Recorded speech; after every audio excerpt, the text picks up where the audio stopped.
Mahavira and the Jains, the great hero, the Jain creed, atheistic polytheism, asceticism, salvation by suicide, later history of the Jains. About the middle of the 6th century BC, a boy was born to a wealthy nobleman of the Lichavi tribe in a suburb of the city of Vaishali, in what is now the province of Bihar. Tradition gives Mahavira's dates as 599 to 527 BC, but Jacobi believes that 547 to 477 BC would be nearer the fact. Mahavira's parents, though wealthy, belonged to a sect that looked upon rebirth as a curse and upon suicide as a blessed privilege. When their son had reached his 31st year, they ended their lives by voluntary starvation.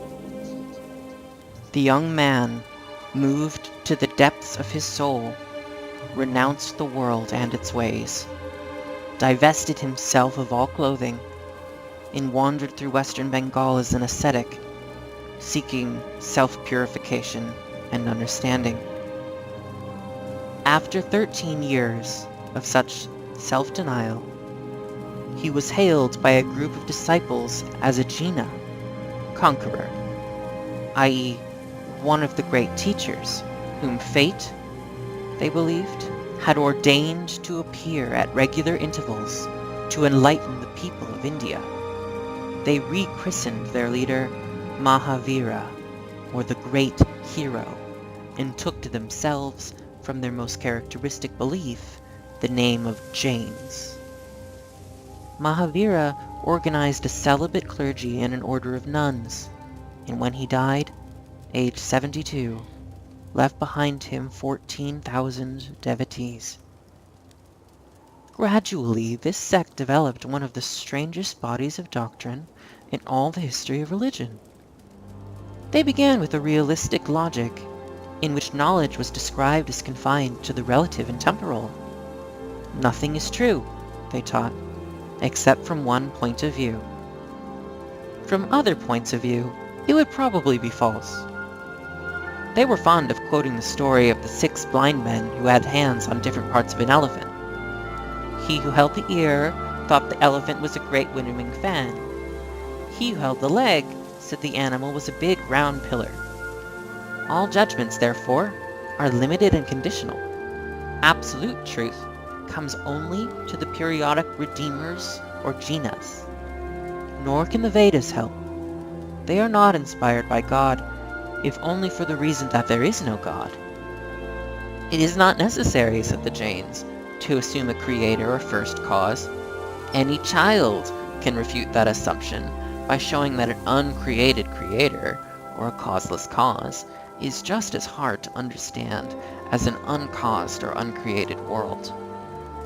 It is more logical to believe that the universe has existed for all eternity, and that its infinite changes and revolutions are due to the inherent powers of nature rather than to the intervention of a deity. But the climate of India does not lend itself to a persistently naturalistic creed.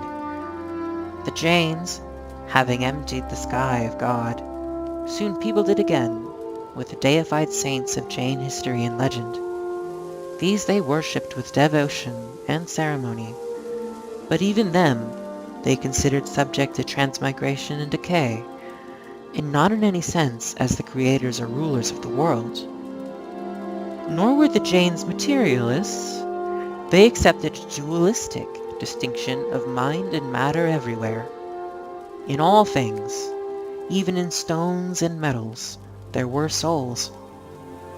Any soul that achieved a blameless life became a Paramatman, or supreme soul, and was spared reincarnation for a while. When its reward had equaled its merit, however, it was born into the flesh again. Only the highest and most perfect spirits could achieve complete release. These were the Aryats, or supreme lords, who lived like Epicurus' deities in some distant and shadowy realm, impotent to affect the affairs of men, but happily removed from all chances of rebirth. The road to release, said the Jains, was by ascetic penances and complete ahimsa, abstinence from injury to any living thing.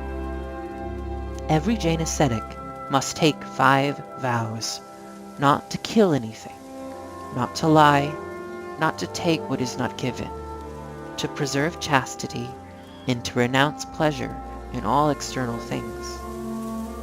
Sense pleasure, they thought, is always a sin. The ideal is indifference to pleasure and pain, in independence of all external objects. Agriculture is forbidden to the Jain because it tears up the soil and crushes insects or worms. The good Jain rejects honey as the life of the bee, strains water lest he destroy creatures lurking in it when he drinks, veils his mouth for fear of inhaling and killing the organisms of the air, screens his lamp to protect insects from the flame, and sweeps the ground before him as he walks, lest his naked foot should trample out some life. The Jain must never slaughter or sacrifice an animal, and if he is thoroughgoing, he establishes hospitals or asylum, as at Ahmedabad, for old or injured beasts. The only life that he may kill is his own. His doctrine highly approves of suicide, especially by slow starvation, for this is the greatest victory of the spirit over the blind will to survive. Many Jains have died this way, and the leaders of the sect are said to leave the world, even today, by self-starvation. A religion based upon so profound a doubt and denial of life might have found some popular support in a country where life has always been hard. But even in India, its extreme asceticism limited its appeal. From the beginning, the Jains were a select minority, and only Yuan Shuang found them numerous and powerful in the 7th century. It was a passing zenith in a quiet career. About 79 AD, a great schism divided them on the question of nudity. From that time on, the Jains have belonged either to the Shwetambara, white-robed sect, or to the Digambaras, sky-clad or nude. Today, both sects wear the usual clothing of their place and time. Only their saints go about the streets naked. These sects have further sects to divide them. The Digambaras have 4, the Shwetambaras 84. Together, they number only 1,300,000 adherents out of a population of 320 million souls.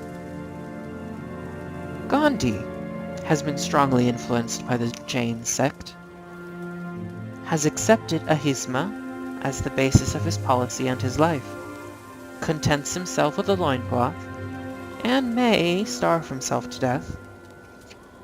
The Jains may yet name him as one of their jinas, another incarnation of the Great Spirit that periodically is made flesh to redeem the world.